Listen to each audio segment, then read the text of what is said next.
So guys, today's topic that is very important and that deals with the endocrinology. Endocrinology क्या है? Endocrinology is the study of hormones. ठीक है, ये हमारे पास क्या है? It is the study of hormones.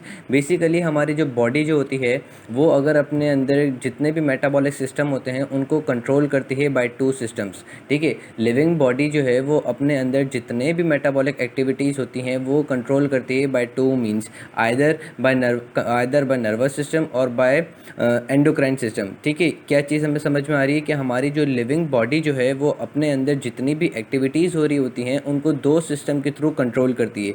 या तो उनको कंट्रोल करती है बाय एंडोक्राइन सिस्टम और या उनको वो कंट्रोल करती है बाय नर्वस सिस्टम. अब एंडोक्राइन सिस्टम और नर्वस सिस्टम किस तरीके से बॉडी की एक्टिविटीज़ को कंट्रोल करते हैं? तो ये हमारे पास कंट्रोल करते हैं by secreting a substance called as chemical messenger. ठीक है, ये दोनों किस तरीके से कंट्रोल करते हैं? By secreting a substance called as chemical messenger. अब chemical messenger can be of various types. ठीक है, केमिकल मैसेंजर्स जो होते हैं वो हमारे पास वेरियस टाइप्स के हो सकते हैं, like neuro transmitter, neuro endocrine, endocrine hormones और पैराक्राइन, ऑटोक्राइन एक्सेट्रा. ठीक है, अब ये जो केमिकल मैसेंजर्स जो होते हैं ये हमारे पास काफ़ी टाइप्स के हो सकते हैं. अगर ये केमिकल मैसेंजर्स हमारे पास नर्वस सिस्टम से रिलीज़ हो रहे हैं, ठीक है, ये अगर केमिकल मैसेंजर्स अगर हमारे पास नर्वस सिस्टम से रिलीज़ हो रहे हैं तो they are called as neurotransmitter और न्यूरो एंडोक्राइन हार्मोन. ठीक है, दो टाइप के सब्सटेंसेस होते हैं या दो टाइप के केमिकल मैसेंजर जो होते हैं वो हमारे पास नर्वस सिस्टम से रिलीज़ होते हैं, एक न्यूरो ट्रांसमीटर और एक न्यूरो एंडोक्राइन हार्मोन. ठीक है, दो टाइप के सब्सटेंसेस हमारे पास रिलीज़ होते हैं नर्वस सिस्टम से, एक न्यूरो ट्रांसमीटर, एक neuro endocrine hormone.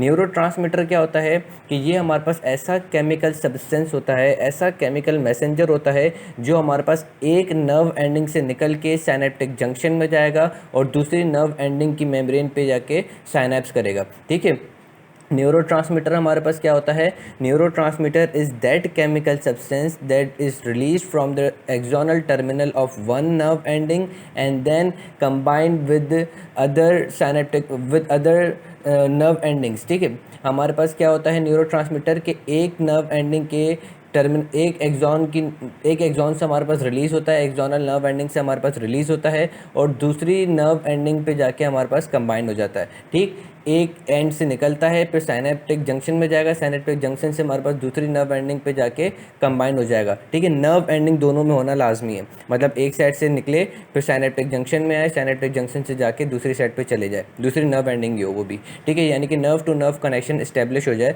So that chemical substance is called as neurotransmitter, जैसे कि एसिटाइल कोलिन वगैरह etcetera.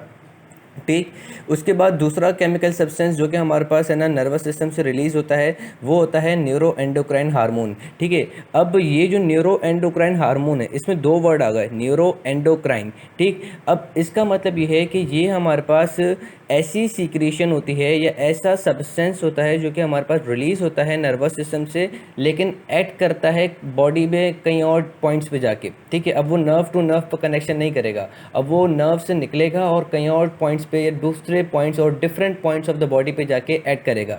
That substance is called as neuroendocrine. जैसे कि भाई सपोज करो हमारे पास है ना वो एसिटाइल वो था सॉरी एपिनेफ्रिन. ठीक है, एपिनेफ्रिन और एड्रेनालिन. ठीक है, ये हमारे पास कहाँ से? सिंपैथेटिक इनर्वेशन से रिलीज़ होता है. रिलीज़ होने के बाद ये हमारे पास सर्कुलेशन में चले जाता है और फिर अपने डिफरेंट एक्शंस परफॉर्म करता है. ठीक है, इसी तरीके से हमारे पास हाइपोथैलेमस होता है. हाइपोथैलेमस एक न्यूरल स्ट्रक्चर है, उससे हमारे पास मैसेजेस जो है थ्रू नर्व एंडिंग्स हमारे पास जाते हैं towards the posterior pituitary gland और फिर वो हमारे पास पोस्टीरियर पिट्यूटरी ग्लैंड को कहता है कि तुम अपनी सीक्रेशन काम करो. ठीक है, तो अब जो सब्सटेंस हमारे पास है ना इस हाइपोथैलेमस ने रिलीज़ करवाया होगा फ्रॉम इट्स नर्व एंडिंग, वो सब्सटेंस हमारे पास कहलाएगा न्यूरो एंडोक्राइन. ठीक, चीज़ समझ में आ रही है? इसी तरीके से अगर हमारे पास है ना नर्व्स जाती हैं हमारे पास है ना सिंपैथेटिक नर्वस सिस्टम जो होता है वो हमारे पास एड्रिनल ग्लैंड की तरफ जाता है. ठीक है, एड्रिनल ग्लैंड को कहता है कि भाई तुम अपने अंदर से अपनी जो एपिनेफ्रिन और नॉर एपिनेफ्रिन तुम सीक्रेट करवा सकते हो वो निकालो. तो जो सिंपैथेटिक नर्व्स के अंदर केमिकल मैसेंजर एड्रिनल ग्लैंड के ऊपर ऐड करेगा वो केमिकल मैसेंजर हमारे पास कहलाएगा न्यूरो एंडोक्राइन. ठीक है, न्यूरो एंडोक्राइन समझ में आ गया कि हमारे पास ऐसा सब्सटेंस, ऐसा केमिकल सब्सटेंस जो कि हमारे पास नर्व एंडिंग से रिलीज़ हो फिर वो हमारे पास सर्कुलेशन के अंदर जाए और फिर different parts of the body के ऊपर ऐड करके उनसे अपनी सीक्रेशन निकलवाए या उनसे डिफरेंट काम करवाए, तो वो सब्सटेंस हमारे पास कहलाता है न्यूरो एंडोक्राइन। ठीक है, उसके बाद हमारे पास आता है एंडोक्राइन हार्मोन्स। एंडोक्राइन हार्मोन्स क्या हैं? ऐसे हार्मोन्स या ऐसे केमिकल मैसेंजर्स जो कि हमारे पास रिलीज हों फ्रॉम द एंडोक्राइन सेल्स। ठीक है, एंडोक्राइन हार्मोन्स क्या हैं? ऐसे हार्मोन्स जो कि हमारे पास एंडोक्राइन ग्लैंड से रिलीज हों। एंडोक्राइन ग्लैंड्स और exocrine glands, there are basically two types of glands in the body. एक होता है एंडोक्राइन ग्लैंड और एक होता है exocrine gland.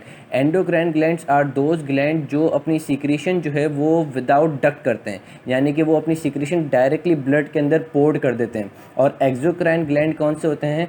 Exocrine gland are those gland that require a duct for the passage way of its secretion, यानी कि ऐसे ग्लैंड्स जिनके लिए डक्ट का होना लाजमी है और वो अपनी सीक्रेशन उसी डक्ट के अंदर पोर्ट करते हैं। ठीक, जैसे कि हमारे पास पेनक्रियास होता है।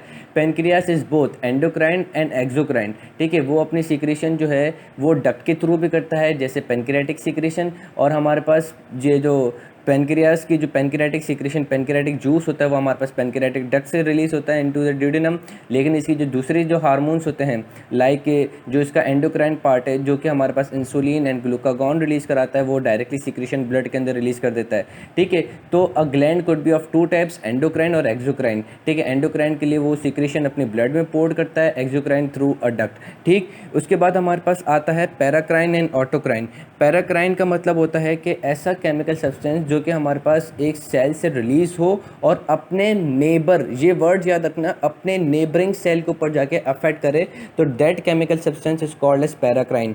उसके बाद हमारे पास कौन सा आता है? उसके बाद हमारे पास आता है ऑटोक्राइन। ऑटोक्राइन का मतलब ये होता है कि एक जगह से, एक पॉइंट से या एक सेल से हमारे पास सब्सटेंस रिलीज हो, केमिकल सब्सटेंस रिलीज हो, उसके बाद फिर वो अपने ही उसी सेल को स्टिमुलेट करे कि तुम और ज़्यादा से ज़्यादा मेरी सीक्रेशन करवाओ। ठीक है, ऑटोक्राइन सब्सटेंसेस कैसे होते हैं? These are those substance which stimulates its own producer cell. ठीक है, ऐसा autocrine are those chemical substance जो कि अपने ही प्रोड्यूसर सेल को कहेगा कि भाई मेरी और सीक्रेशन कराओ। ठीक है, ये चीज़ समझ में आ गई। उसके बाद हमारे पास क्या होते हैं? उसके बाद we have got cytokines. Cytokines ऐसे हमारे पास पेप्टाइड्स होते हैं जो कि हमारे पास सीक्रेटेड होते हैं by the cells into the extracellular fluid, और फिर जब वो एक्स्ट्रा सेलुलर फ्लूइड के अंदर चले जाते हैं तो फिर वो हमारे पास या तो वो एंडोक्राइन का काम करेंगे, या वो अपने नेबरिंग सेल को स्टिमुलेट करेंगे, या तो वो अपने ही सेल को कहेंगे कि इनकी और सीक्रेशन कराओ। So these are called as cytokines. Cytokines के अंदर इंटरल्यूकिन्स और वो जो हमारे पास इंटरल्यूकिन्स आ जाते हैं, और एक सब्सटेंस आता है जिसको हम कहते हैं लेप्टिन, जो कि हमारे पास एडिपोज सेल्स वगैरह रिलीज़ कराते हैं। ठीक हो गया। So now we will discuss the further discussion of hormones. तो अब हमें देखना है कि यार ये केमिकल मैसेंजर हमें समझ में आ गया कि जो हमारे पास रिलीज़ होता है by the endocrine system and the nervous system. अब जो हमारे पास केमिकल मैसेंजर रिलीज होता है from the endocrine system, that is known as hormone. ठीक है, अब हार्मोन होता किस टाइप का है? हार्मोन या तो हमारे पास प्रोटीनियस हो सकता है, या तो हमारे पास स्टीरॉयडल हो सकता है, या तो ये हमारे पास अमाइंस हो सकते हैं। ठीक है, तो क्या चीज़ समझ में आ रही है कि हार्मोन्स स्ट्रक्चरली तौर पे अगर हम क्लासीफाई करें, ठीक है, हार्मोन्स को अगर हम स्ट्रक्चरली तौर पे अगर हम क्लासीफाई करें, so it can be of 3 types. या तो ये हमारे पास स्टीरॉयड का हो सकता है, स्टीरॉयड का स्ट्रक्चर का हो सकता है, या तो ये हमारे पास पेप्टाइड्स या प्रोटीन्स का हो सकता है। ठीक है, या तो ये हमारे पास है ना टायरोसिन एक अमाइनो एसिड होता है, उससे ड्राइव्ड हुआ जो अमाइंस होते हैं उस नेचर का हो सकता है। ठीक है, टायरोसिन ड्राइव्ड अमाइंस, यानी कि हमारे पास थायरोक्सिन या T3 या T4 हार्मोन होते हैं, थायरोक्सिन। ठीक है, थायरोक्सिन T4 और वो हमारे पास T3 अलग होता है, ट्राई आयोडोथायरोनिन। ठीक है, वो हमारे पास अलग होता है। T3 और T4 ये दो हार्मोन्स जो होते हैं, मतलब T3 और T4 ये जो दो हार्मोन्स होते हैं, ये हमारे पास टायरोसिन एक अमाइनो एसिड होता है, उसमें से ड्राइव्ड हुए जो अमाइंस होते हैं वहाँ से ये पाया जाता है। ठीक है, तो हमें क्या समझ में आया कि हार्मोन्स जो होते हैं, हार्मोन्स स्ट्रक्चरली बेस पे 3 तरीक़ों से क्लासीफाई हो सकते हैं। एक कि वो हार्मोन्स जो कि हमारे पास टायरोसिन अमाइनो एसिड से ड्राइव हुए हुए हों, एक वो जो कि हमारे पास स्टीरॉयडल स्ट्रक्चर रखते हों, एक वो जो कि हमारे पास है ना पेप्टाइड्स हों। पेप्टाइड्स क्या होते हैं कि हमारे पास 4 या 5 अमाइनो एसिड मिलकर एक पेप्टाइड बना लेते हैं। तो हमारे पास ये जो थर्ड क्लासिफिकेशन है वो है पेप्टाइड्स एंड प्रोटीन, यानी कि हमारे पास हार्मोन्स या तो पेप्टाइड हो सकते हैं या प्रोटीन हो सकते हैं। अगर हमारे पास 100 अमाइनो एसिड ज्वाइन हो जाएंगे तो हमारे पास पेप्टाइड्स तक कहलाते हैं, यानी कि अगर हमारे पास 5 से लेके 100 तक जितने भी अगर हमारे पास अमाइनो एसिड्स कंबाइन होकर डिफरेंट है ना स्ट्रक्चर दे रहे होंगे तो वो स्ट्रक्चर ऑफ हार्मोन हमारे पास पेप्टाइड्स के अंदर इंक्लूडेड होगा।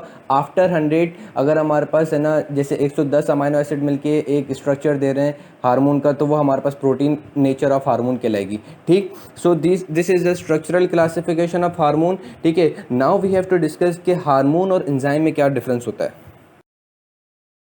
हम लोग हार्मोन्स के ऊपर बात कर रहे थे और हमने देखा था कि हार्मोन्स क्या हैं, कि hormones are a chemical substance secreted by endocrine glands and travel in the blood to reach the target organs. ठीक है, हार्मोन्स क्या हैं, they are the chemical substance, ठीक है, जो कि हमारे पास एंडोक्राइन ग्लैंड से रिलीज़ होते हैं ब्लड के अंदर और फिर ब्लड से वो हमारे पास जाते हैं towards the target tissue to perform its action. ठीक है, नाउ अब हमें ये देखना है कि यार हार्मोन और एंजाइम में फ़र्क क्या है, क्योंकि ये दोनों के दोनों हमारे पास रेगुलेशन का काम करते हैं। अब हार्मोन्स एंड एंजाइम में कुछ सिमिलैरिटीज़ भी हैं और कुछ डिसिमिलैरिटीज़ भी हैं। It is written in Chatterjee. ठीक है, हार्मोन्स और एंजाइम्स में हमारे पास सिमिलैरिटीज़ क्या हैं। सिमिलैरिटी ये है कि दोनों के दोनों हमारे पास रेगुलेशन का काम करते हैं एज अ कैटलिस्ट के तौर पे। ठीक हो गया भाई। उसके बाद दोनों हमारे पास प्रोटीनियस भी होते हैं, क्योंकि हार्मोन्स के कुछ हार्मोन्स जो हैं लाइक प्रोटीन हार्मोन्स और peptide hormones they are proteinaceous in nature. तो इस रिस्पेक्ट में हमारे पास हार्मोन और एंजाइम भी सेम होगा कि enzymes are also proteinaceous in nature and hormones are also peptide और प्रोटीनियस इन नेचर। ठीक भाई, समझ में आ गया। ठीक है, उसके बाद अब इनमें डिफरेंसेस क्या है कि यार दोनों चलो बायोकैटलिस्ट भी हैं और दोनों प्रोटीनियस इन नेचर भी हैं, तो इनमें फ़र्क क्या है। फ़र्क सबसे पहला ये आ जाता है कि not all hormones are proteinaceous in nature. सारे हार्मोन्स हमारे पास प्रोटीनियस इन नेचर नहीं है। कुछ हमारे पास स्टेरॉयड इन नेचर भी हैं और कुछ हमारे पास टायरोसिन ड्राइव्ड अमाइंस भी हैं। ठीक हो गया भाई। उसके बाद दूसरा फ़र्क ये है कि they are produced by the endocrine glands. ये हमारे पास एंडोक्राइन ग्लैंड से प्रोड्यूस होते हैं और उनको ट्रैवल करने के लिए ब्लड मीडियम या एक्स्ट्रा सेलुलर फ्लूइड मीडियम की ज़रूरत होती है।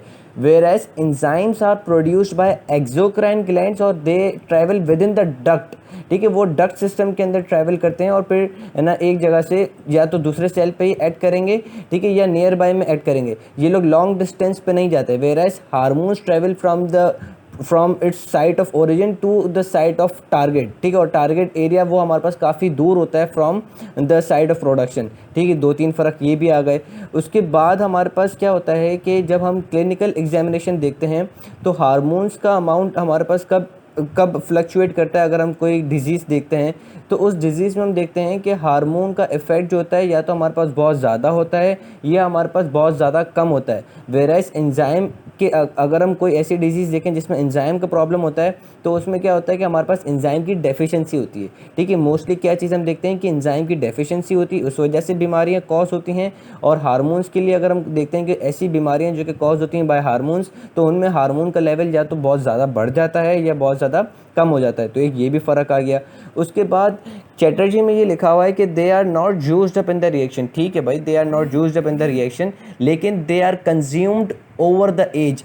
साथ साथ उम्र के साथ साथ ये हमारे पास क्या होती हैं, दे आर कंज्यूम्ड, ये हमारे पास कंज्यूम्ड हो जाते हैं। ये चैटर्जी ने नहीं लिखा कि चैटर्जी ने सिमिलैरिटी में तो ये लिख दिया कि they both hormones are not used up during the reaction. लिखे यानी कि एंजाइम्स और hormone they both are not used up during the reaction. लेकिन चैटर्जी ने ये बात नहीं लिखी कि hormones are consumed during the age. Enzymes consume नहीं होते ड्यूरिंग द एज, लेकिन हार्मोन्स जो होते हैं वो हमारे पास ड्यूरिंग द एज ख़त्म होना शुरू हो जाते हैं, उनमें डिग्रेडेशन आना शुरू हो जाती है। ठीक, और कहीं कहीं जगह मैंने नेट पर सर्च किया था तो उसमें ये भी आ रहा था कि hormones are used up during the reactions also. So Allah जाने भाई बेहतर की क्या है।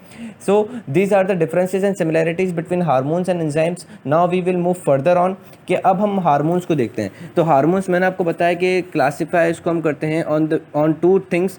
हार्मोन्स को हम क्लासीफाई करते हैं on it's chemical structure and it's mode of action. ठीक है, हार्मोन्स को हम क्लासीफाई करते हैं किसके ऊपर, on chemical structure and it's mode of action. ठीक है, अगर हम केमिकल स्ट्रक्चर की बात करते हैं तो मैंने आपको पहले भी बताया कि हमारे पास 3 टाइप के हार्मोन्स होते हैं। एक जो कि हमारे पास टायरोसिन एक अमाइनो एसिड होता है, उसमें से हमारे पास ड्राइव्ड हुए अमाइंस, और उनमें हमारे पास कौन कौन से आ जाते हैं, उनमें हमारे पास आ जाते हैं एपिनेफ्रिन एंड नॉर एपिनेफ्रिन, ठीक है। और दूसरे कौन से हार्मोन्स आते हैं, हार्मोन्स ऑफ थायराइड ग्लैंड, जो कि हमारे पास होते हैं टायरोसिन, ठीक है, ओ सॉरी थायरोक्सिन एंड T3, ठीक है। T3 एंड T4 दो हार्मोन्स होते हैं जो कि थायराइड ग्लैंड प्रोड्यूस करता है, तो वो भी हमारे पास अमाइड टायरोसिन से ड्राइव्ड हुए अमाइंस होते हैं, ठीक हो गया भाई। उसके बाद हमारे पास कौन से होते हैं, उसके बाद हार्मोन्स होते हैं स्टीरॉयड्स हार्मोन, ठीक है। स्टीरॉयड हार्मोन्स ये हमारे पास कौन कौन से होते हैं, they are estrogen, progesterone and the hormones produced by the placenta, ठीक है। जो कि हमारे पास हार्मोन्स जो कि हमारे पास एड्रिनल ग्लैंड से प्रोड्यूस होते हैं, एड्रिनल ग्लैंड के भी कॉर्टेक्स वाले पार्ट से, ठीक है, लाइक एल्डोस्टेरॉन। एल्डोस्टेरॉन के बाद हमारे पास कॉर्टिसोल, ठीक। और हमारे पास जो हार्मोन्स प्रोड्यूस होते हैं बाय द ओवरीज, ठीक है, ओवरीज से एस्ट्रोजन, प्रोजेस्टेरॉन, ठीक है। उसके बाद हमारे पास टेस्टिस से जो प्रोड्यूस हुए होते हैं टेस्टोस्टेरॉन, ये हमारे पास स्टेरॉयड हार्मोन्स होते हैं। बाकी जितने भी बॉडी के अंदर हार्मोन्स होते हैं दे आर ऑल पेप्टाइड्स, ठीक है। अब बेसिकली अगर हम एंडोक्राइन ग्लैंड्स को देखें तो हम एंडोक्राइन ग्लैंड्स तो वैसे डिफरेंट भी हैं, ठीक है, लेकिन हम 9 बेसिक एंडोक्राइन ग्लैंड को स्टडी करते हैं, ठीक है। जैसे हमारे पास सबसे पहले आ जाता है हाइपोथैलेमस, हाइपोथैलेमस के बाद हमारे पास आता है पिट्यूटरी ग्लैंड, ठीक है। पिट्यूटरी ग्लैंड के बाद हमारे पास डिफरेंट, अब नीचे की तरफ जाते जाएंगे तो बॉडी में हमारे पास डिफरेंट ग्लैंड्स आते जाएंगे, जैसे थायराइड ग्लैंड, थायराइड ग्लैंड के बाद आता है पैराथायराइड ग्लैंड, पैराथायराइड ग्लैंड के बाद हमारे पास एड्रिनल ग्लैंड, एड्रिनल ग्लैंड के बाद हमारे पास पेनक्रियास, पेनक्रियास के बाद हमारे पास गोनेडल एरिया, ठीक है, जिसमें हमारे पास टेस्टिस एंड ओवरीज वगैरह आ जाती हैं, ठीक हो गया। तो ये हमारे पास एंडोक्राइन ग्लैंड्स होते हैं और इनके जो सीक्रेशंस होते हैं हार्मोन्स, उनको हम स्टडी करते हैं, ठीक। सो हमने देखा कि हमारे पास 3 तरीके के एंजाइम हार्मोन्स हैं जो कि टायरोसिन ड्राइव्ड, स्टेरॉयड, पेप्टाइड्स। और किस तरीके से हम एंजाइम हार्मोन्स को क्लासिफिकेशन कर सकते हैं, हम हार्मोन्स को क्लासिफिकेशन कर सकते हैं और क्लासिफाई करते हैं on the mode of its action, कि वो हमारे पास जो अपना एक्शन जो है टारगेट टिश्यू के ऊपर वो किस तरीके से परफॉर्म करता है। हार्मोन्स को दूसरे तरीके से किस तरीके से क्लासिफाई किया जाता है, based on mode of action, कि ये हमारे पास अपने टारगेट टिश्यू पे जाके किस तरीके से ऐड करता है। एक क्लासिफिकेशन तो इसका केमिकल स्ट्रक्चर हो गया, दूसरी क्लासिफिकेशन कि ये अपने रिसेप्टर के ऊपर जाके किस तरीके से एक्शन परफॉर्म करता है, ठीक है। तो अगर हम इसके इस मोड ऑफ एक्शन को देखने से पहले अगर हम थोड़ा सा एक इसकी वो ट्रांसपोर्ट देख लें कि हमारे पास हार्मोन्स किस तरीके से है ना प्रोड्यूस होता है और किस तरीके से सीक्रेट होता है। सो नाउ अगर हम रेगुलेशन ऑफ हार्मोन देखें तो सबसे पहले बात आती है इसकी सीक्रेशन की। तो अब हम देखते हैं सीक्रेशन, कि ये हमारे पास सीक्रेशन कैसे होता है। तो ये हमारे पास पहले देखो अपने एंडोक्राइन सेल्स के अंदर प्रोड्यूस हो गया, एंडोक्राइन सेल्स के अंदर बन गया।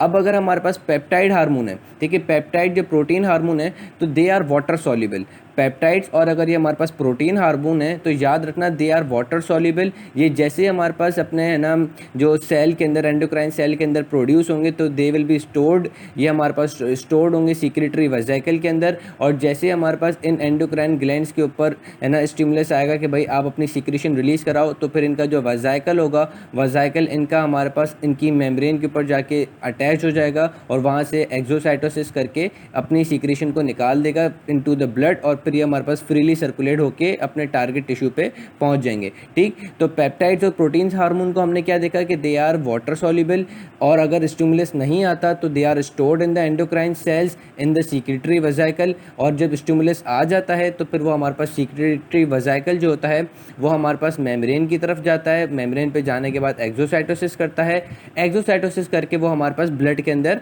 निकल जाता है और फिर अपने टारगेट टिश्यू पे पहुंच जाता है। They do not require any carrier protein for its transport, ठीक है, ये चीज़ याद रखना, they do not require it's any carrier protein for its transport. लेकिन जब हम स्टीरॉयड हार्मोन्स को देखते हैं, किसको देखते हैं, स्टीरॉयड हार्मोन को, तो स्टीरॉयड हार्मोन्स पहली बात तो हमें देखना है कि ये आते कहाँ से।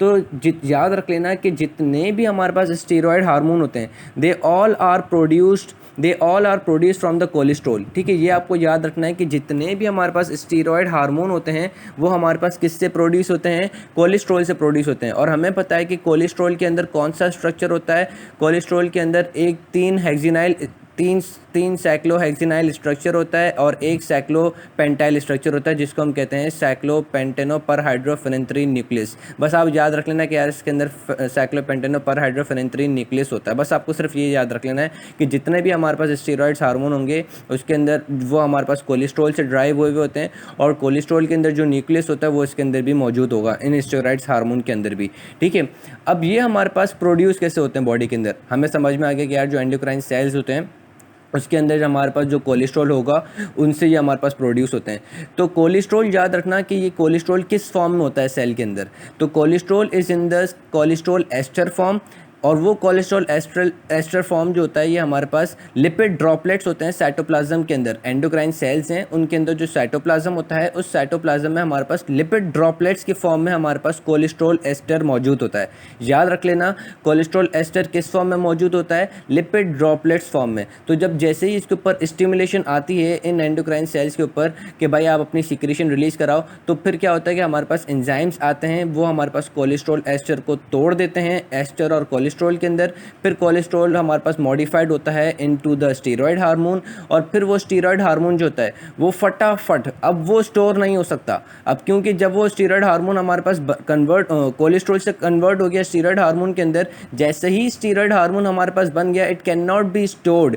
प्रोटीन हार्मोन हमारे पास स्टोर्ड हो रहे थे इनटू द सीक्रेटरी वेसिकल, लेकिन हमारे पास जैसे ही स्टिमुलेशन आ गई कोलेस्ट्रॉल एस्टर कन्वर्ट हो गया स्टीरॉयड हार्मोन के अंदर, सो it will not stored any more again, और अब वो हमारे पास आगे की तरफ निकल जाएगा। Steroid hormone will not store more, ठीक है। अब वो हमारे पास क्या होगा कि वो हमारे पास मेम्ब्रेन पे जाएगा, मेम्ब्रेन को बोलेगा, मतलब जो एंडोक्राइन सेल होगा उसकी मेम्ब्रेन पे जाएगा, उसको बोलेगा भाई मेरी एक्सोसाइटोसिस करा दो।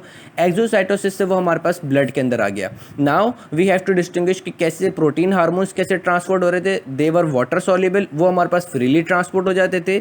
लेकिन अगर हम कंपेयर करते हैं स्टीरॉयड्स हार्मोन को तो दे आर फैट सॉल्युबल, इनको मूव होने के लिए कोई ना कोई ट्रांसपोर्टर चाहिए क्योंकि they are insoluble in the water in the plasma of blood, ठीक है। They are insoluble in the plasma of blood, they need a transporter, इनको कोई ना कोई ट्रांसपोर्टर की नीड है, ठीक है। वेराज प्रोटीन हार्मोन्स हमारे पास क्या थे, प्रोटीन्स और पेप्टाइड्स हार्मोन, वो हमारे पास वाटर सॉल्युबल थे in the plasma of blood, so they can travel freely. But when we come to the steroid hormone they are insoluble, they are fat soluble, ठीक है। They are insoluble to the blood plasma and they need a plasma protein, ठीक है। इनको कोई ना कोई carrier protein की need होती है। तो जब वो कैरियर प्रोटीन के साथ अटैच हो जाएंगे तो फिर वो इतना फास्ट या इतना क्विकली ट्रैवल नहीं कर सकेंगे जैसे हमारे पास प्रोटीन हार्मोन ट्रैवल करते थे, ठीक। ये चीज़ समझ में आ गई कि जैसे हमारे पास प्रोटीन हार्मोन्स ट्रैवल कर जाते थे वैसे क्विकली ये हमारे पास ट्रैवल नहीं करेंगे, they will travel slowly and gradually, ठीक भाई, समझ में आ गया। And they will have more half life. अब ये आप सवाल पूछोगे कि यार ये हाफ लाइफ कौन सी मुसीबत की बला आ गई, तो याद रखना half life is that property of a hormone which decides कि ये हमारे पास कितना जल्दी कंज्यूम हो जाता है, ठीक। हाफ लाइफ क्या है, हाफ लाइफ ये वो प्रॉपर्टी है हार्मोन की जो शो करती है कि कितना जल्दी हमारे पास हार्मोन जो है वो है ना क्लियर हो रहा है फ्रॉम द प्लाज्मा, ठीक है। हाफ लाइफ क्या है, half life is that property of an hormone which shows कि how quickly hormone is cleared from the plasma, कि कितनी जल्दी हमारे पास हार्मोन जो है वो प्लाज्मा से क्लियर्ड हो जाता है। अगर जल्दी क्लियर्ड हो रहा है इसका मतलब ये है कि इसने फटाफट अपना काम कर दिया तभी क्लियर्ड हो रहा है ना। अगर अपना काम नहीं करेगा तो फिर प्लाज्मा इसको रखेगा, अगर अपना काम कर देगा तो फिर प्लाज्मा बोलेगा कि फजूल में मैं इसको क्यों अपने अंदर रखूँ, उसको तो वो क्लियर कर देगा, डिग्रेड कर देगा, ठीक। चीज़ समझ में आ रही है कि अगर हार्मोन अपना एक्शन बहुत जल्दी परफॉर्म कर देगा so they are cleared very quickly, but if it does not perform its action very quickly so it will remain there in the plasma, so it will have more half life, उसकी half life क्या होगी, ज़्यादा होगी, ठीक। Half life का concept समझ में आ गया कि हाफ लाइफ क्या है, कि half life is that property that shows कि कितनी देर तक हमारे पास हार्मोन जो है वो प्लाज्मा के अंदर रहता है। तो जब हार्मोन हमारे पास किसी कैरियर प्रोटीन के साथ कंबाइन हो जाता है तो उसकी हाफ लाइफ क्या होती है, बढ़ जाती है। Whereas if a hormone does not combine with the carrier protein so इसकी हाफ लाइफ कम होती है, ठीक। ये समझ में आ गया हाफ लाइफ का कॉन्सेप्ट भी। तो अब हमारे पास स्टेरॉयड हार्मोन की हाफ लाइफ ज़्यादा होती है as compare to protein hormone, और फिर जब ये स्टेरॉयड हार्मोन अपने टारगेट टिश्यू पे पहुंच जाता है तो फिर वो हमारे पास they are release from the protein carrier एक तरफ हो जाता है, और फिर हमारे पास जो स्टेरॉयड हार्मोन है वो अपनी टारगेट टिश्यू की मेम्ब्रेन पे जाके अटैच हो जाता है, ठीक। उसके बाद अगर हम देखते हैं अमाइंस को, तो अमाइंस जो हैं अमाइंस याद रखना, अमाइंस भी हमारे पास दो टाइप के हैं, एक है एपिनेफ्रिन नॉर एपिनेफ्रिन, ठीक, और दूसरे है हमारे पास टायरोसिन रेजिड्यूज और वी कैन से थायरोक्सिन वाले, ठीक है। एक है हमारे पास थायरोक्सिन की मतलब थायरोक्सिन वाले जिसके अंदर हमारे पास T3 एंड T4 आ जाता है। दूसरे टायरोसिन ड्राइव वो कौन से हैं, एपिनेफ्रिन एंड नॉर एपिनेफ्रिन, ठीक है। एक है एपिनेफ्रिन नॉर एपिनेफ्रिन, एक है थायरोक्सिन। अब एपिनेफ्रिन नॉर एपिनेफ्रिन दे सर्कुलेट फ्रीली, ठीक है। Epinephrine nor epinephrine they circulate freely but thyroxine T3 and T4 require है कैरियर प्रोटीन, ठीक। तो याद रखना कि जो हमारे पास एपिनेफ्रिन और एपिनेफ्रिन है they are called as catecholamines, और ये कैटिकोल अमाइंस जो है ये हमारे पास प्रॉपर्टी शो करते हैं as that of peptide hormone. Catecholamines याद रख लेना, याद रखना, catecholamines shows the property of peptide hormone, whereas जो हमारे पास दूसरे वाले जो हैं वो थायरोक्सिन वाले जो हैं, thyroxine T3 and T4, T3 and T4 shows the property of steroid hormone. T3 and T4 shows the property of steroid hormone, whereas catecholamines shows the property of peptide hormone. तो अगर catecholamines हमारे पास peptide hormone की वो property show करते हैं तो they do not require a carrier protein, और हमारे पास जो T3 और T4 जो हैं थायरोक्सिन वाले वो हमारे पास स्टेरॉयड की प्रॉपर्टी शो करते हैं, so they require a carrier protein, ठीक। So now in the next जो तीसरी जो चीज़ आखिरी बताने की रह गई वो है क्लियरेंस। क्लियरेंस मैं आपको बता चुका कि ये हमारे पास हार्मोन्स क्लियर्ड कैसे होते हैं। हार्मोन्स या तो हमारे पास है ना डिग्रेड हो जाते हैं बाय द एंजाइम्स, या ये हमारे पास है ना अपना एक्शन परफॉर्म करने के बाद ये हमारे पास जिस टारगेट टिश्यू के ऊपर अपना एक्शन परफॉर्म करते हैं उनके साथ वो हमारे पास इंटरनलाइज हो जाते हैं, सेल के अंदर आ जाते हैं हार्मोन्स, और उनको लाइसोसोम जो होता है वो डिग्रेड कर देता है, या तो फिर ये अपना एक्शन परफॉर्म करने के बाद लिवर में चले जाते हैं steroid hormones particularly, and they are transferred into the bile, ठीक है। ये हमारे पास लिवर के अंदर चले जाते हैं और लिवर इनको एक्सक्रीट करा देता है as bile. So this is how an hormone, this is how hormone जो होता है वो हमारे पास क्लियर्ड होता है from the plasma. And the next we will discuss the mode of action of hormone.